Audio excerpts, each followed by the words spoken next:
પ્રભુ ઈસુ ખ્રિસ્તમાં મારા પ્રિય ભાઈઓ બહેનો, હજી અમુક બાબત છે આપણને પ્રભુ ઈસુ ખ્રિસ્તમાં જયવંત કરાવે, શૈતાનના ખરાબ યુક્તિઓ પર વિજય આપે.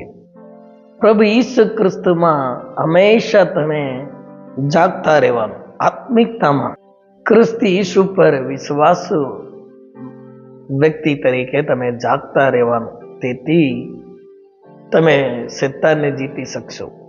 સાવધાન રહેવું જરૂરી છે. સાવચેત રહેવાનું અને જાગતા રહેવાનું, હોશમાં રહેવાનું, તે પ્રભુ ઈસુના તરફથી આપણને સલાહ આપી છે. તમે જાગતા રહો, હંમેશા પ્રાર્થના કરો, હંમેશા પ્રભુનું કામ કરો.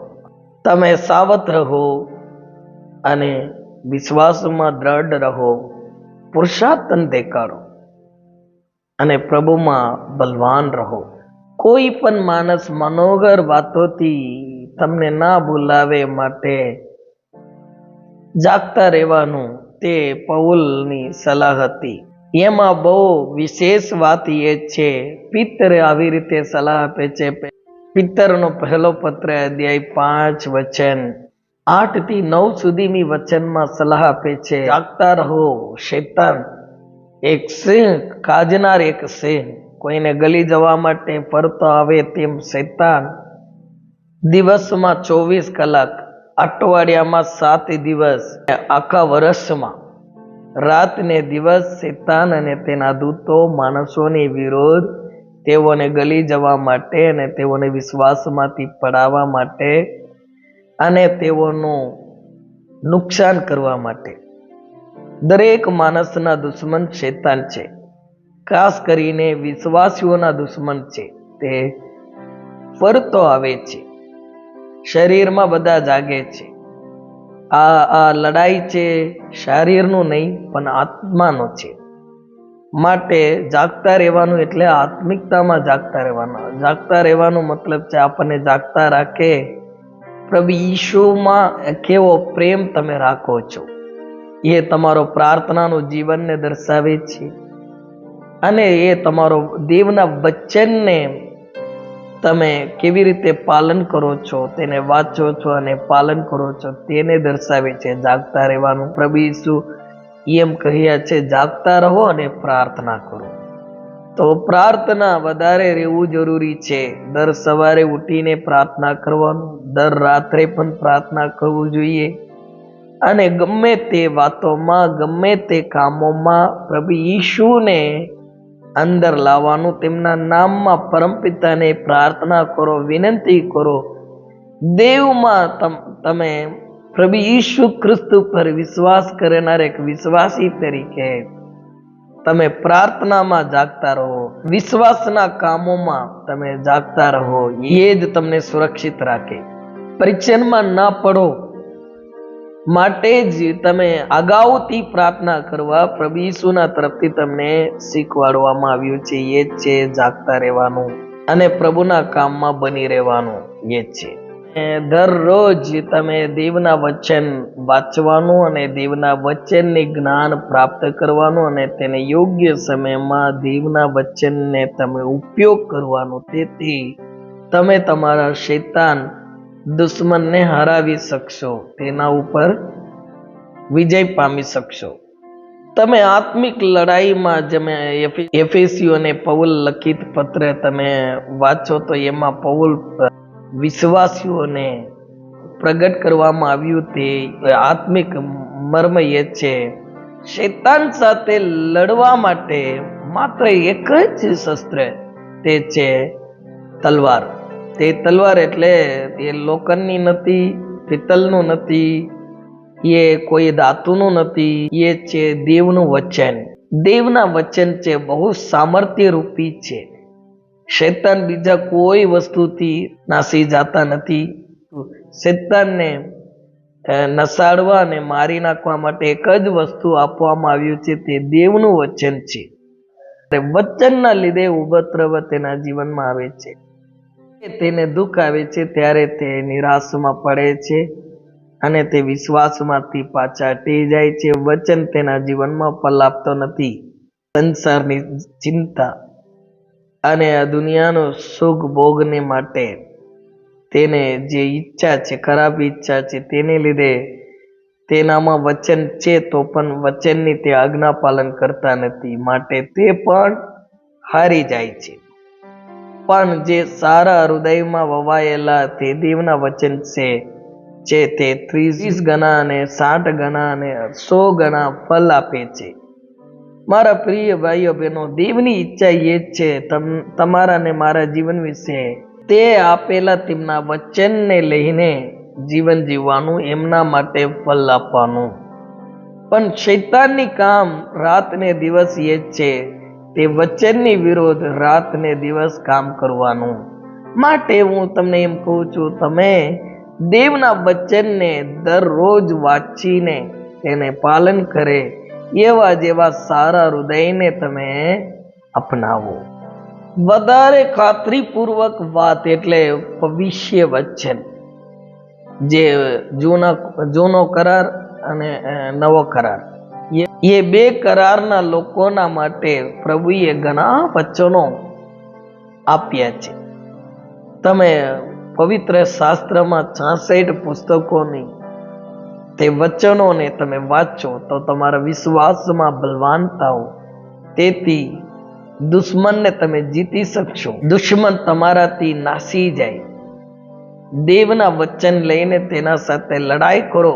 જો સગળા પ્રાણી ઘાસના ફૂલના સરખા છે, બધા સુકાઈ જાય. અને આ દુનિયાના ગમે તે શોભા અને ગમે તે મહિમા, ગમે તે માણસની વાતો બધા જેમ ઘાસના ઉપરથી તેનું ફૂલ કરી પડે સુકાઈ જાય, તેમ આ બધી વાતો નીકળી જાય છે. પણ દેવનું વચન સદા રહે છે. જેઓ દેવના વચન પ્રમાણે જીવે છે તેઓ પણ સદા જીવશે. માટે જે નાશકારક શૈતાનની યુક્તિઓ, જેના પાસે દેવનું વચન છે, તે હરાવી શકતા નથી. દેવના વચનને ઉપયોગ કરવાનો ઘણા જાણે છે પણ ઉપયોગ કરતા નથી. કારણ કે તેને ઉપયોગ કરવા, જો ઘણા સેનામાં અને ઘણા લડાઈઓમાં મોટા મોટા તલવાર રાખીને પણ ઘણા મરી જાય છે. શા માટે? એને યોગ્ય રીતે વાપર્યા નથી, કે ના હો તો વાપરવામાં ભૂલ કર્યું, ના હો તો વાપરવા પહેલા જ દુશ્મન તેને મારી નાખ્યા, એવો જેવો અશક્ત થઈ જાય. માટે ઘણા મરી જાય છે. પણ ઈશ્વરના વચન એવા નથી. આ દુનિયામાં કોઈ પણ શસ્ત્ર જેવા નથી, કોઈ પણ હથિયાર જેવા ઈશ્વરનું વચન નથી. ઈશ્વરનું વચન છે બહુ સામર્થ્ય રૂપી છે. આ દુનિયામાં ગમે તે તલવાર કરતા બેદારી તલવાર છે દેવનું વચન. તેને તમે વાપરો તો શૈતાન કામશે ને નાશી જાય. તમને જયવંત જીવન દેવના વચનથી મળે છે. માટે તમે દરરોજ દેવનું વચન વાંચવું જોઈએ. ઓછામાં ઓછા 5 અધ્યાય બાઇબલ વાંચો. તમે દેવના વચનની જ્ઞાન પ્રાપ્ત કરો અને આખા વર્ષમાં 1-2 વાર બાઇબલ વાંચીને પૂરું કરો. દેવના આશીર્વાદ, અમુક વચનોને તમે નોંધ રાખીને તે પ્રમાણે દેવના આગળ આશીર્વાદ માંગો.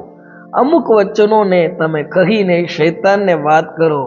તેને કહો, ઈશ્વર કેટલા બધા કૃપા આપ્યા છે, એમાં એક કૃપા છે દેવનું વચન. તે લઈને લડાઈ કરો તો તમે સફળતાપૂર્વક આ દુનિયામાં તમે જીવી શકશો. આ વાતોને પણ ખાસ ધ્યાન રાખવાનું અને એ પ્રભુના તરફથી મળ્યો છે એમ કરીને વિશ્વાસ કરીને એમાં આગળ વધવાનું. તે છે દેવનું મંડળી. પ્રભુમાં તમને બલવાન કરવા માટે અને તમારા આત્માઓને સંભાળ રાખવા માટે તે તમને અને મને અપાયેલું છે. આપણા માટે એક સુરક્ષિત અને દેવના પ્રિય જીવન જીવવા માટે દેવના તરફથી એક કૃપાદાન મળ્યું છે. તે છે આત્મિક મંડળી છે, જ્યાં ઈશ્વરની વચન પ્રમાણે દેવના આત્મામાં ભરપૂર થઈને જ્યાં દેવની ઈચ્છા તરફ તમને ચલાવે છે. આ પથ્થર ઉપર હું મારું મંડળી બાંધીશ અને તેના વિરુદ્ધ આદેશની સત્તા ચાલશે નહીં. એવી રીતે આદેશની સત્તા તે શૈતાનથી થાય છે. આદેશની સત્તા એ શૈતાનનું છે. એ માણસો ઉપર પ્રબળ થાય છે, પણ મંડળીઓના ઉપર તેનો અધિકાર નહીં ચાલે. મંડળીઓને ઈશ્વર બચાવે છે, મંડળીઓને ઈશ્વર સુરક્ષા પૂરા પાડે છે, અને મંડળીના માટે ઈશ્વર પોતાનું જીવન આપ્યા. ખ્રિસ્તી મંડળી માટે પ્રભુ ઈસુ તે પૂરા ધ્યાન આપે છે. જીવતા પરમેશ્વરની અનુગ્રહ તેમાં છે. માટે એ જ છે દેવનું રાજ્ય, એ જ છે ઈશ્વરની ઈચ્છા. માટે તેના વિરોધ શૈતાન કઈ કરી શકતા નથી. ઘણા એમાં ભૂલ કરશે, ઘણા ચર્ચમાં વ્યવસ્થિત જશે નહીં, અને ચર્ચમાં આવશે તો પણ યોગ્ય રીતે તેઓ ત્યાં વર્તન કરશે નહીં. માટે તેઓના જીવનમાં શૈતાનનું લડાઈ આવશે. પણ તમે યોગ્ય રીતે ચર્ચમાં જાઓ અને તમારું વર્તન ત્યાં સારું હોય તો પ્રભુ તમને અને મને સુરક્ષા ત્યાં પૂરા પાડે છે. તે શૈતાનની વિરુદ્ધ એક સુરક્ષિત જગ્યા એ ઈસુ ખ્રિસ્તનું મંડળી છે. બીજા ક્યાંય તમને સુરક્ષિત જગ્યા નથી. શૈતાન આવી શકતા નથી, શૈતાન તમને નુકસાન કરી શકતા નથી. એવા એક કોઈ જગ્યા નથી. પણ ઈસુ ખ્રિસ્તનું મંડળી એવી સુરક્ષિત જગ્યા છે.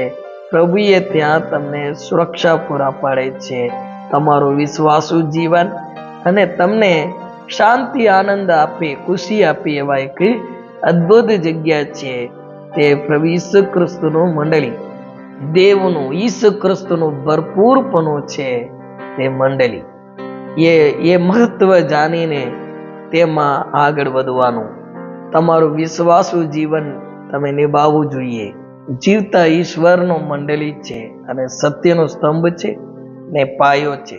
કૃપા કરીને તમે પ્રભુ ઈસુ ખ્રિસ્તનું મંડળી, જે તમારું સ્થાનિક મંડળીમાં તમે રહો, ત્યાં ઈશ્વર તમને સુરક્ષા પૂરા પાડે છે, અને તમને પાલન પોષણ કરે છે, અને શૈતાનની ખરાબ લડાઈઓથી, યુક્તિઓથી, ચતુરાઈથી તમે બચીને રહેવા માટે બધા પ્રકારની સુરક્ષા ત્યાં તમને ઈશ્વર પૂરા પાડે છે. બીજા ઠોકર ખવડાવે તેઓથી દૂર રહો. તમે દેવના મંડળીમાં યોગ્ય રીતે વર્તન કરો, બીજાના માટે નડતરરૂપ ના રહો.